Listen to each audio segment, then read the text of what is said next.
Yeah. Hey, thanks for bringing that up. And it should be on the list because you know I'm the ranger at the Eagle Lake Ranger Station, and recreation is my passion. Okay, that's the professional background that I come from. I get a feeling that's why Dave hired me. But we're going to have to do it, you know, in a different way. We don't get funded specifically for recreation. There's recreation money out there that can be put into efforts that take place on national forest lands. But it's going to have to be done through partnerships. It's going to have to be done with the work of others. And me coming here and realizing that, this is the first time I've ever been on a forest that didn't have a substantive recreation budget. You know, we can basically fund people to clean out houses and pick up garbage and maybe collect fees and things like that. But to actually, you know, build new things and to hire staffing that can maintain and plan and design and build, it's just that funding is just not there. You know, we do have a capital improvement you know, process, but the list is a mile long, and getting something like the Fredonia on there, if we're going to have it, you know, government funded, it's going to be years, and then you have to do the NEPA, have the planning. And so what I'm trying to do, it's going to take me a while, guys, to get on board and get things going, but I'm working with it. You know, I'm working like right now. You know, Fredonia, to me, when I saw the trail, it's a great plan. It serves a purpose, right? But I want to look at other options and ideas that are out there. We have that on the table. But that's eventually any kind of new project like this, right? Any kind of new trail improvement, recreation, you know, improvement. It's going to have to go through the NEPA process, just like all these timber sales are. And part of the NEPA process that we're required to do is show different options and show different alternatives. And so Fredonia being an alternative, that we have that on the shelf. That's there. And so right now, just to let you know, with the departure of Joel, I really don't have someone from the county to come in mind for, you know, any kind of new ideas that are out there. But I've been working with Lassen Lands and Trails Trust. I've been you know, talking with them about ways that they can help us. Well, we don't have the staffing to do a lot of things that we need to do assessments and to be able to analyze and study and come up with ideas. They can write the grant money to provide a specialist to do that on our behalf. And so I'm working for creative ideas and working for ways to do that. We'll continue to have to rely on the county, rely on the BLM, rely on Lassen Trails and Lands and Trails Trust to come up with ways that we can actually make this a reality. But it's going to be alternative methods, which we haven't. If I can address that, and I appreciate it. And this question is really was directed towards you as kind of a softball question, because I know what your passion is, and I hope that Dave unleashes the Kraken and turns you loose and lets you do what you're good at doing. The partnerships existed. Unfortunately, it was your predecessors that put it together. The partnerships existed. It wasn't going to cost the Forest Service hardly anything, other than the fact it was on Forest Service land holdings and the willingness to accept the fact that this was going to be signed off. It was going to be part of an extension of the Biz Johnson corridor. What we see with Lassen, with the Lassen, the Susanville Ranch Park, the Lassen County maintains. Joel and Stan, as were the big disadvantage is the fact that there isn't a recreation planner as a position within the Forest Service structure at the Lassen National Forest, and that goes back to the website where that was touted as being one of the primary points there, and there was no staff really designed. So either we get the staff in place or we fix the website to show that recreation isn't a major commitment. I hope you get the staff, but the plan that was there, the NEPA stuff is what the work that was supposed to have been done last year, and part of it was in-house, part of it was actually going to be funded by the partners, the county and BLM and others were coming to the plate to assist the Forest Service in doing that, and all that was pretty much just brushed aside, and maybe it was lost in the shuffle because of the other issue you had with the fire rehab work that had to be done. But I think to say that it's going to take us several years to get to where we were 2 years ago, I don't find that as an encouraging answer. No, but that's the best I can give you, though. It's the truth. Well, hopefully the Forest Service will. I think you made your point. Yeah, I think you did. We have to move on. Yeah. Yeah, I had a couple of comments. When you were talking about the allotments on the Pine Creek, I'll let you stand doing up there. Yeah, sure. For the allotments, you're talking about having to do an EA. Yeah. And in your definition, you have the environmental assessment. Those are the guys that force you to do it. You need to turn that around to the EA for the acronym to mean economic analysis instead of environmental. Right. Because we're a rural community, and those permittees are very reliant upon those allotments to make a living. Right. And then you go back here to the front page when you're talking about the climate change on the federal level. grazing is benefit because you're going to harvest that natural resource. It's renewable. And it all comes back full circle. It's helping reduce the carbon footprint. And it helps eliminate, does some trampling and it helps with the breakdown process. It eliminates the fire hazard, which is a huge component to the global warming effect, if you believe in that. Right. And then we're looking at getting rid of the pill. So we're going to have to rely on actual timber receipts. If we have the removal of these allotments, I mean, they're very important to our county.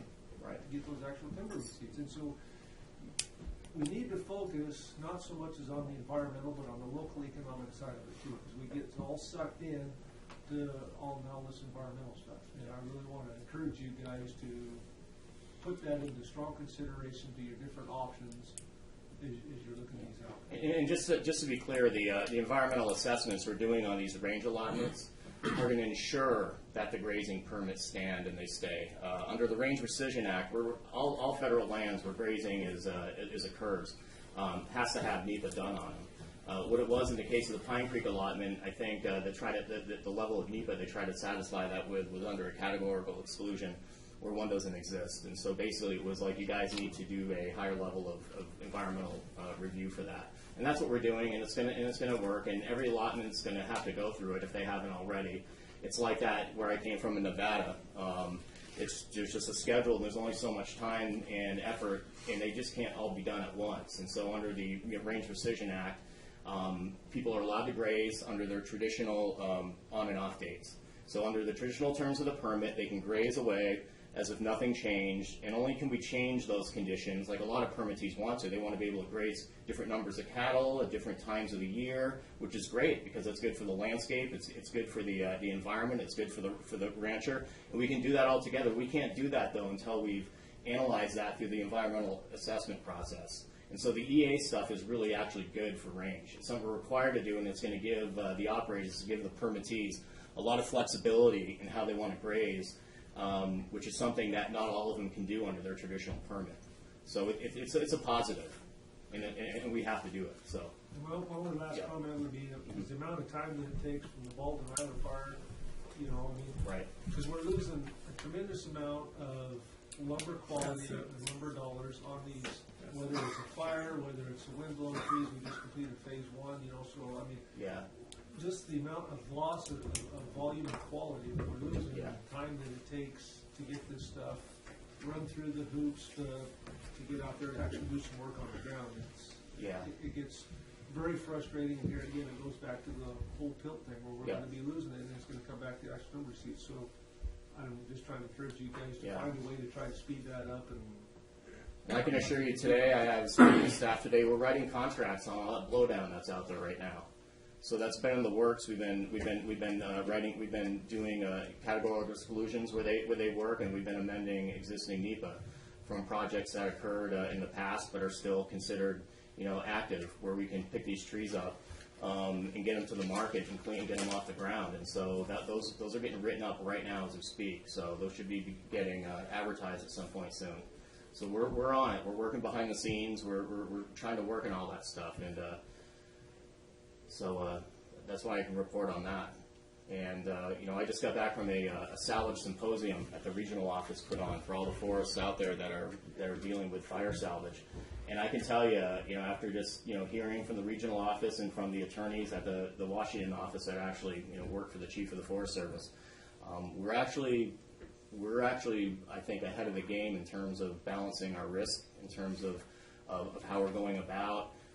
Getting the NEPA done in a quick timeline, focusing on what's required, not going too far and getting too much into the weeds, what would slow the process down, but we have to be careful from a legal standpoint. We're kind of pushing the envelope, and we're benefiting from it. I mean, to get the NEPA done that we did on 2 projects done in a year and have bids go out that Joyce was able to report on, it's pretty remarkable. Just knowing the system that we have to go through and the appeals and the lawsuits that come up with these kind of things. There's a whole force out there that doesn't want this going on. But, we're pushing it.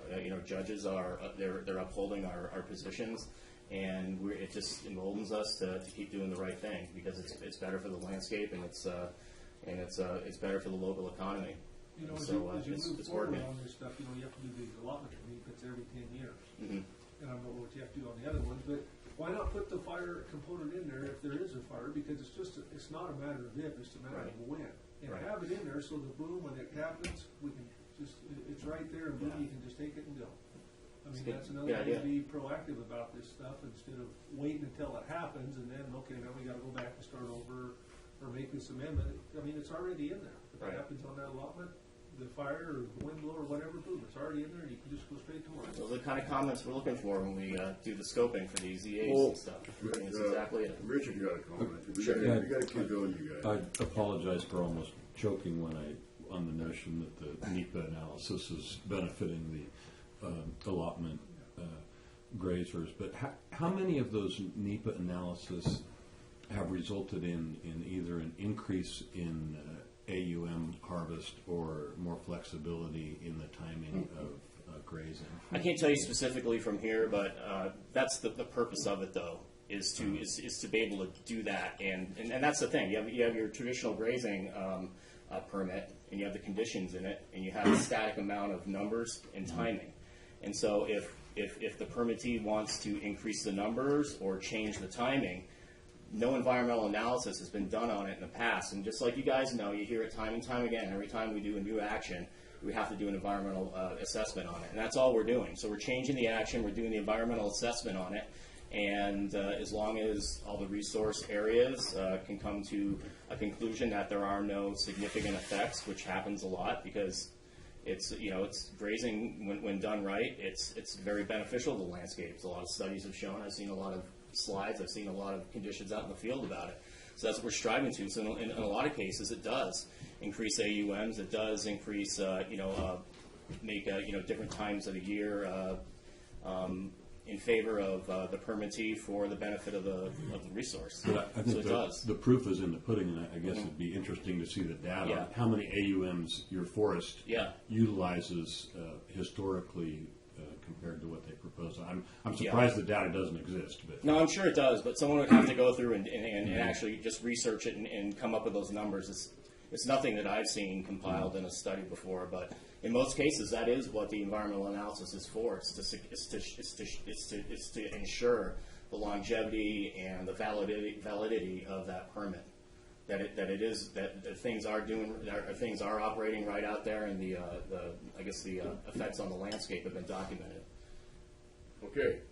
And if there's anything heartburning, Appreciate the time, Mr. Chairman. I know it's past what we were planning on, but I think it was an important discussion we had to have. okay, thank you again for your time, and thank you. Turn Matt loose and give him a budget and staff. All right. Okay, Lassen County Chamber of Commerce. Patty, you're on finally. Good morning. Thank you for your patience. No problem. That was important. I appreciate the opportunity to give you guys an update. Obviously, I'm Patty Hagutaw, Executive Director with the Chamber. Before we proceed, Mr. Chairman, I have just a quick question from County Council. Sir. In the past, I've disqualified myself with anything dealing with the Chamber because of the business relationship I have with them, because it usually dealt with money. This is not a money item. This is just an information presentation. Do I have to excuse myself? Certainly the standard, sir, is whether you participate in the making of a decision or influence the making of a decision. Attempt to influence the making of a decision. We're just getting a presentation from these consultants. Understood. I don't see that as influencing anything at the present time, but if we get into a discussion on that level, then I will disqualify myself. Just keep your mouth. That's a fair question. One mistake on the issue of conflict affects us all. It does. And I appreciate the question, and thank you, sir. Certainly the determination is yours to make. If this conversation drifts into an implementation thing beyond just getting a Yes, sir. presentation, then I will remove myself from that. Yes, sir. No presentation's complete without your input, Jim. I appreciate the opportunity to make a presentation and give you guys an update as to where we are with the America's Best Communities Contest. We're less than 2 weeks out from our next deadline. So we're busy behind the scenes scrambling to complete our application. And just a reminder, we were awarded $50,000 as quarterfinalists, and we received matching funds from the community. And I want to thank the supervisors for their contributions that allowed us to move forward on the competition. Which I did participate in. Right. One of the things that was a requirement of the quarterfinalist round was that the monies that we received were all to be used to further our revitalization plan. So we tried to use that money in a way that hadn't already been created. There's a lot of plans out already, and so we tried to invest in something that we felt, regardless of whether we move forward from the quarterfinalist round, we could still use it as a community. So we feel like that we did that with the survey, which kind of gave us a lot of public engagement and feedback regarding what we want to see our community looking like in the future. So with that, I'm going to turn it over to our CFA consulting firm, Angela Hughes. I always get that wrong, I apologize. And Dan Kovac. Thank you. Thank you for having us. My name is Angela Foose. I'm an urban planner with CFA, and joining me is Dan Kovac. He's a landscape architect, also with CFA. We're just going to walk you through this grant process and kind of where we've been, the results from our survey, and then where we're going from here. So the America's Best Community Grant, this is something that is sponsored by Frontier Communications. Frontier Communications services about 27 states, and they service rural areas. And they were starting to see a decline in their customer base, which is a decline in population in these rural communities. So they came up with this concept. And basically, they are looking for communities that have a population between 9,500 and 80,000, and they put out this grant. They had an initial 300 communities that actually submitted for this. From that 300, they narrowed it down to 50. And Susanville was selected as part of the top 50, which is a huge accomplishment by itself. The next phase, as Kathy mentioned, is to submit something in 2 weeks. And this will be your revitalization plan. After that, there will be 15 communities selected. They will then go to the ABC Summit. That will be in January. And then from those 15 communities, they will narrow it down to 8. And then it will go about another year-long process where you'll have to submit another big project. You'll have about $100,000 to work with. From that, 3 top winners will be selected. The first place winner will get $3 million, second place will get $2 million, and third place will get $1 million. So what is CFA's role in this process? Again, we're a consulting firm that specializes in urban design and landscape architecture. So we were asked to come in to help with the revitalization process. And this is something that you guys have pretty much already come up with as a community. Over the last 5 to 10 years, you've put together a handful of different documents. You've had quite a few stakeholder meetings and community input meetings. So you have all these different pieces already in place. So we were asked to take those different pieces, put them together into one document, and also to put some graphics or some images to go with that.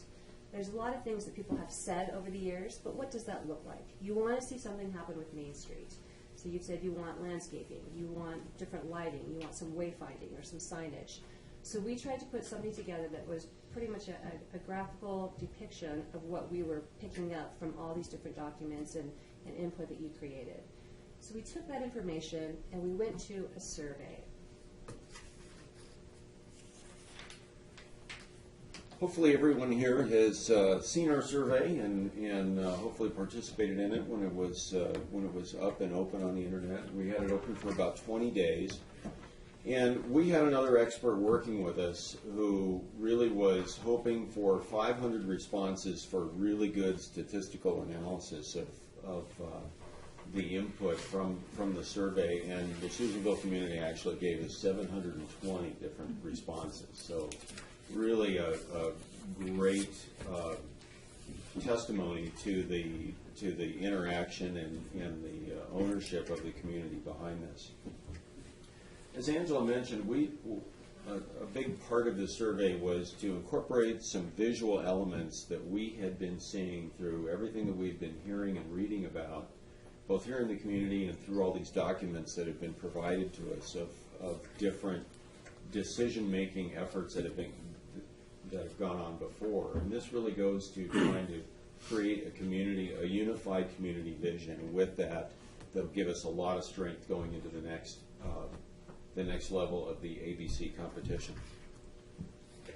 And I'll just go through a few of the different visual elements that we did. Here is an idea really an uptown with a vibrant streetscape. And the main thing to really recognize here is the streetscape can be really vibrant with really not very much structural improvement.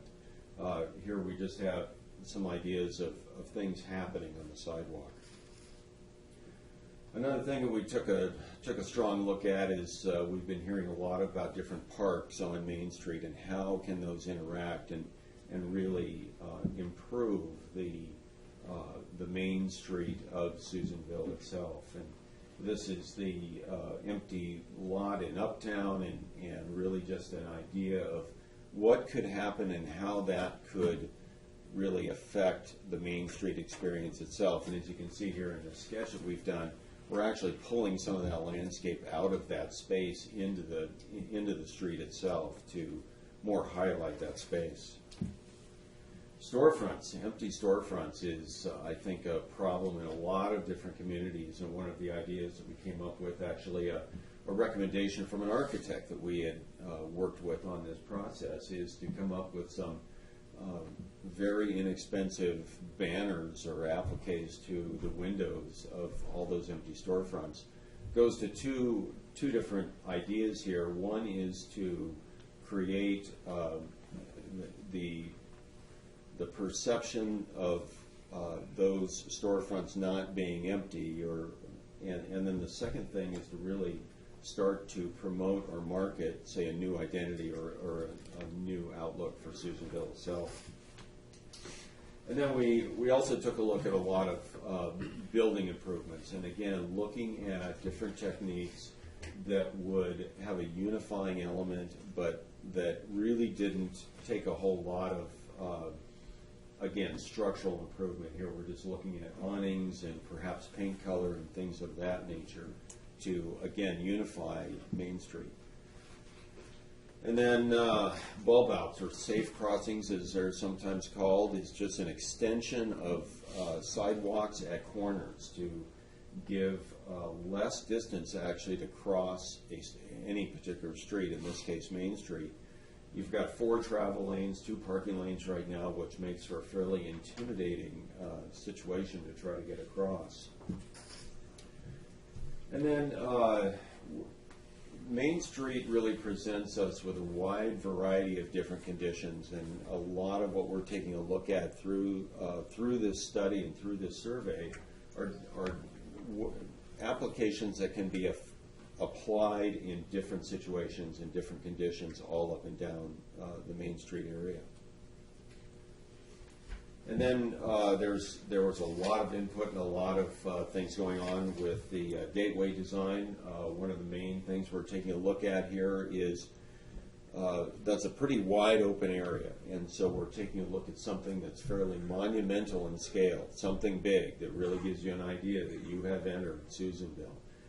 The idea presented here in this particular picture is a fairly large signage element. Again, we're on the right-hand side there incorporating some more of the safe cross, bulb out type situations.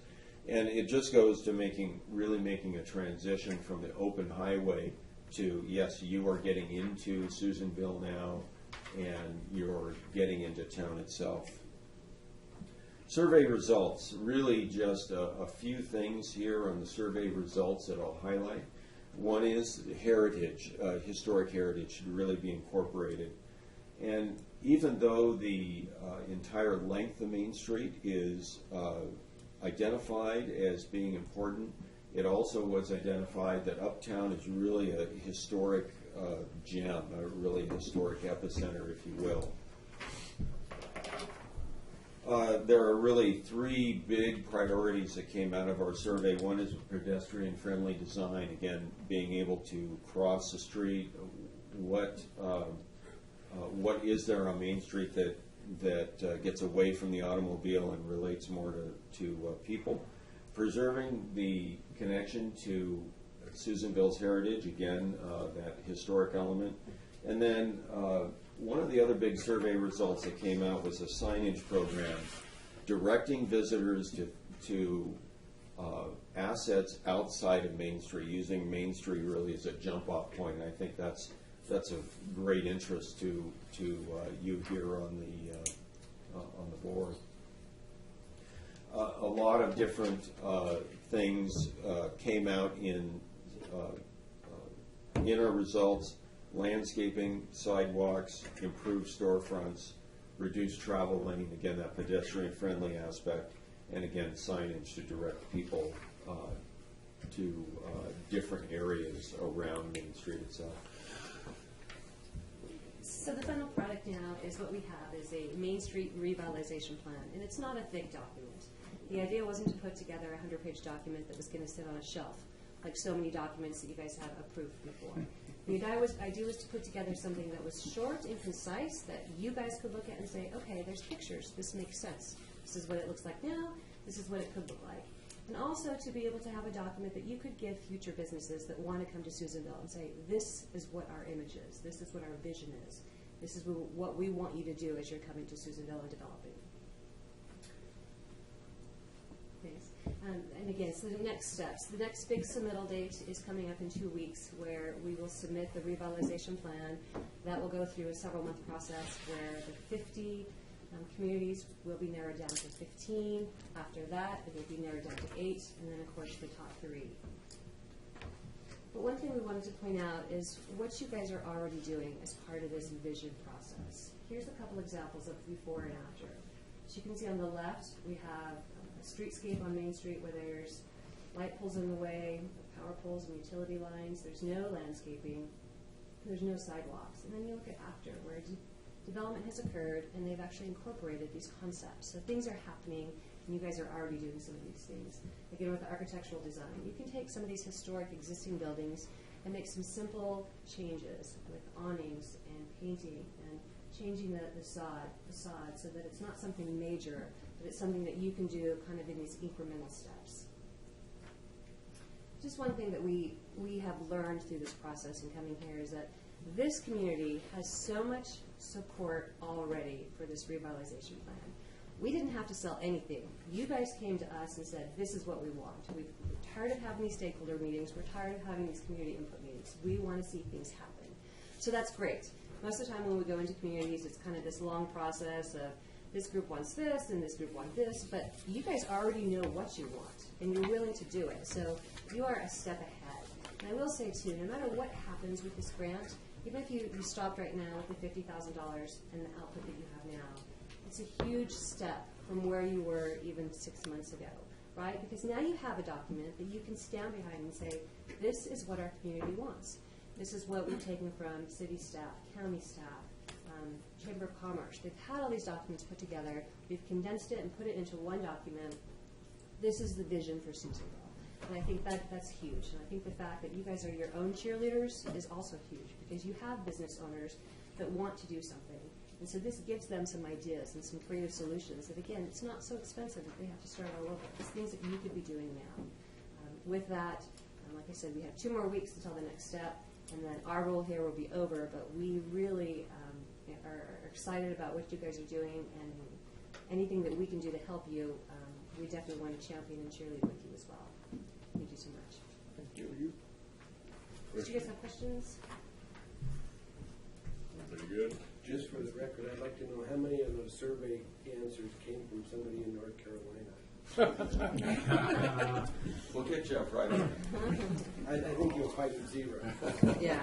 Maybe we'll have a chance of having something happen. If there's no questions, then thank you for your presentation. Thank you. Thank you. Thank you, Patty. Appreciate your time. Thank you. All right, we'll go back for a short addition to the marijuana discussion. Subtle. I never thought about it. Go ahead, Mr. Bird. Concluding with our discussion about what we learned from kind of what I would characterize as our introductory enforcement measures. Well, firstly, it was a resource-intensive process as we were all trying to learn. There was quite a bit of involvement from Planning and Building Services. There was quite a bit of involvement from the County Council's office, and there was also quite a bit of involvement from the Sheriff's Department.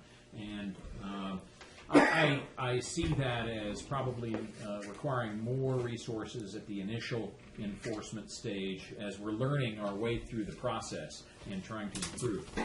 I see that becoming more efficient as time goes by. It's already become more efficient since we started. I think the conclusion that I'm reaching out of our initial enforcement efforts are that people complied. We were able to gather a lot of compliance. We visited locations. We made contact with them. They reported they didn't know that the ordinance had a plant count limitation. Whether that's to be accepted or not, whatever. We watched as they cut plants down right before our very eyes to come into compliance. And they wanted to be in compliance, and so they were eradicating right then, right there before our very eyes. And that wasn't just one or two events; that was a number of occasions. And so it was productive that way. I think the bottom line is that we let folks in the cultivation community know that we're interested in enforcing our own ordinance, and it wasn't perfect by any stretch, but we let them know that we exist, and we're going to be coming back in the springtime. We're not going to wait as long as we waited this time, but we're going to be coming back. And then we've had contact with these people. We established some basic relationships with them. And there were a couple of key players, in my view. And so that's kind of the conclusion in terms of our contact with people in the community growing. Ms. Skeen and I and Mr. Anderson will go tomorrow to Red Bluff to attend some of their abatement hearings that they'll be putting on in some actual cases. We're trying to learn because our process is modeled after their ordinance as well. And so we're trying to learn from their process. Interestingly, the city was going through the process of creating an ordinance, albeit theirs was based on a zoning model rather than a nuisance abatement model. Ultimately, that did not come to pass, and so the county has an ordinance, but the city does not currently. I think the initial discussion by the advocates was, the city's going to come up with this really heavy-duty zoning scheme, if you will, and it's going to drive people out of the city to the county. Well, it's actually, I think, perhaps going in the direction. At least that's where it is now. The other thing is, and I guess I want to segue now to, and I'm going to take you up on your lead here, Mr. Chairman, to start getting to the end. What do we have to look forward to? We have to look forward to coming to you for an amendment to the ordinance. I look forward to amending or proposing an amendment to the ordinance probably around the holidays or shortly after the turn of the year. We've got a number of identified areas that we think we can improve upon, and we look forward to presenting them for your consideration. Will those amendments incorporate with the new state laws, the 3 state laws? Well, that's a great question, and that was going to be my final point here today. Before I get to that, if I may, Mr. Supervisor, as well as a proposed amendment to the ordinance with several identified areas needing attention, we look forward to a more developed, proactive educational type interaction with, we've got a couple of businesses in the community that, exist at least partly on selling, cultivation type materials. The infrastructure for growing, marijuana and other things. We look forward to having communication with them to talk to them about what our ordinance is. We also look forward to having better coordination training, if you will, between the different departments, the Sheriff's Department, Planning and Building Services, County Counsel's Office. So we're all in the same. There has been, in the early stages, a little disconnect on communication. We want to fix that. It has improved. We look to make it even better. Kind of lastly, on what we look forward to is a significantly more aggressive enforcement response, most particularly an earlier start than we got started this year. And so that is really what I look forward to as 2016 rolls around in terms of the enforcement of the ordinance. But we've got late-breaking news, and the late-breaking news is what occurred in the legislature. What occurred in the legislature is the adoption of and ultimate signing by the governor of AB 266, AB 243, and SB 643. Those are three significant pieces of legislation that really, I mean, if you fancied California a regulation-heavy state, you ain't seen nothing yet. They created a new Bureau of Medical Marijuana Regulation under the Department of Consumer Affairs. There are holes, and I attached to your packet, a summary of those statutes, real summary of those statutes, and they establish a whole scheme, not just within the Department of Consumer Affairs, but within multiple state agencies, requirements and licensing, if you will, for commercial growing, harvesting, testing, transportation of marijuana. And so if there was any belief that medical marijuana, and the existence of it might be kind of transitory, might be kind of, it's been here for a short period of time. I think there might be some effort to make it go away. I don't think I'm not seeing it. The advent of these three pieces of legislation seem to me to reflect at least our legislature's view that it's here to stay. Well, this is viewed as being basically the implementation of the Legalization. Going back to the 1996, which we've been waiting basically 20 years for Yes. the state to weigh in. The local governments had to fend for itself in the vacuum created by the non-regulatory aspect at the state level.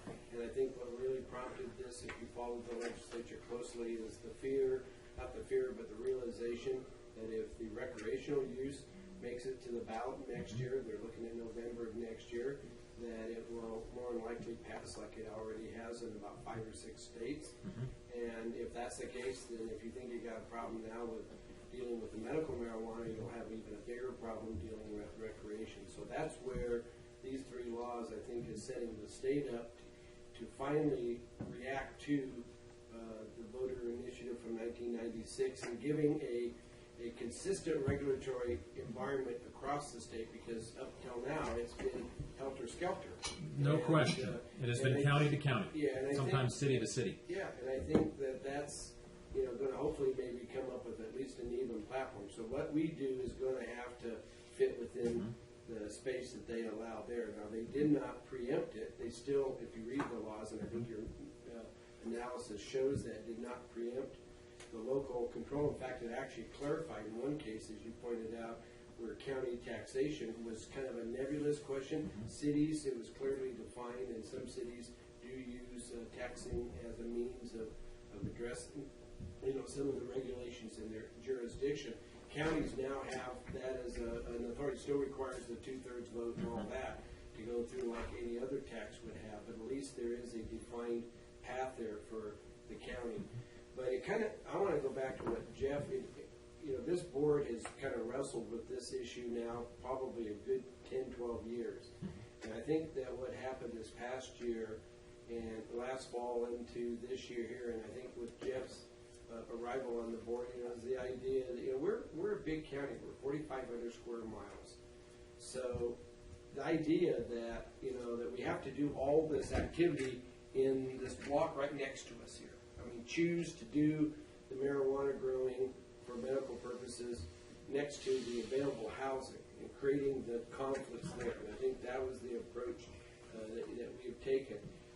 Find a place that's suitable with the setbacks, and we created that. I think that process proved to be very productive. Some people interpreted us as being making things easy, but hey, if you can make it happen in the back 40 away from creating a nuisance for everybody else, have at it. Now, as you pointed out in your presentation, they found that the shorter growing seasons, you know, and that early cold snap in September kind of made what they thought was like, oh man, we found our spot. Well, all of a sudden now they have to deal with the reality of what it's like to live at 4,000 and 5,000 feet elevation. You know, maybe they packed up and left. Maybe all that land transaction out there in Madeline and Termo, you know, was, you know, it was kind of an anomaly. We'll see. But I still think that in Lassen County, if we're going to have marijuana being produced, whether it's for medical purposes or recreational purposes, if the voters decide, you know, at least let's do that in an environment that's not going to conflict with people's domestic tranquility. And I think that's what the ordinance that we finally saw emerge here in Lassen County happened. And I really give Jeff, you know, a lot of credit for, I think, opening the board's eyes as to the significance of that, because I think it was a huge shift in terms of, you know, all of ours support. Just because Randy and Ted live in my district, Jim. Well, they did. You know, they buttonholed you and they educated you and got you to think outside of the box. And I think that you helped the rest of us to think outside of the box in terms of the conventional response that people have given. And I think this is manifesting itself pretty well. I'm glad to know you only had 3 hearings that you had to deal with. I can say that we continue to be encountered by folks who are philosophically, morally, or whatever their particular value is that causes them to say, no, we don't like it, we don't want it, I don't care if it's in the back 40 or if it's you know, in the front 40. They have adopted the position that not only are they not going to do it on their land, but they don't want it to occur in anywhere in the county. And you know, for you supervisors, what are you doing to, you know, further that particular but I think issue? That train of thought, though, is becoming less and less. And that's my point. That's my point is in raising the advent of these 3 pieces of legislation tells us, at least told me, you know, whatever your particular value system, at least in California, it doesn't appear to be going the direction of closing it off. It appears to be going the direction of not only permitting continued cultivation of marijuana, but actually setting up an entire statutory scheme to allow for the commercial harvesting of marijuana. And you know, I'm not sure. That's not necessarily my job to suggest how to deal with that, but that's an observation I wanted to make. Jeff, I think the thing worked. I mean, the ordinance we passed worked. There was a significant grow on Cummings Road in the years past that we had some complaints on. And the neighbors out there were so tickled to death because there was no greenhouse this year. The people that showed up there to grow were friendly. You know, they had their little outdoor growing. They might have froze too, I don't know. They did not. But anyway, it changed the environment out there, you know, and that's right in my backyard. And those people were more than happy with what we had done, and they're not, you know, the neighbor. I'll agree, Jeff. It changed the environment in some places. Some places for your area was good, and other places it was not really good. Because there was a lot more grows out there in Tom's district around Ravendale and Turbo. It just flat exploded. Oh, of course. It did. It all of a sudden, and I think the acquisition of those parcels of land on which those grows on Termo Grasshopper Road occurred. I think the acquisition of those parcels occurred before the adoption of the ordinance, and I think those fences went. I'm not certain, but I think that was done before we took action, and I think it was done. Again, this is a guess on my part, but I think it's an educated guess. When it was viewed that it was more permissive here, with the education process we were engaged in, with the contact that we had with those folks, with the climate. It's going to be interesting to watch. I'm not going to make any bets on it, but it's going to be interesting to watch what happens in the spring as it warms up out there and whether they're back or not. But we're ready to go. And that's what's important because it was just so, I mean, you had I want to say 10, 12 grows. You just driving down Termo Grasshopper Road, you look over and here's these big fenced areas with no house, no nothing. And, you know, plants creeping up over the top. And and the people that are tending them having similar last names to people tending grows in other locations. Very interesting. Good. How many, just out of curiosity, how many locations did you guys go visit between the sheriff and Mel and planning? And I mean, do you I want to say more than that. I want to say 15 to 20. Sir. 15 to 20. Yes. And of those three had to go to abatement. I mean, what was the outcome of that abatement, and did that offset our costs of what we had to do with Mr. Howard, his contract, the abatement officer? Well, I mean, we haven't collected a dime, if that's the answer to your question. And whether, I mean, those will become liens on the property, but whether If they're leaving, they don't care. if they sell, the lien can then be satisfied. Did they offset the cost of Mr. Howe? Remains to be seen. I mean, a lot of the stuff's going to come out in the water as we move forward. This will cost us. There is no question. This will cost us to enforce this, whether it's staff time, staff time and efforts, basically. That's the big resource that's being utilized to enforce this ordinance. Did I answer your question? You answered my questions. I got a bunch more, but we'll save that for a different time. When we come back. Well, I hope you will take a look at, and the reason I published the summary off of California Normal was because they're the advocates. They're the advocates for cultivation, and I think it's important to know what they're saying and what they're viewing the adoption of these new laws. That was pretty interesting.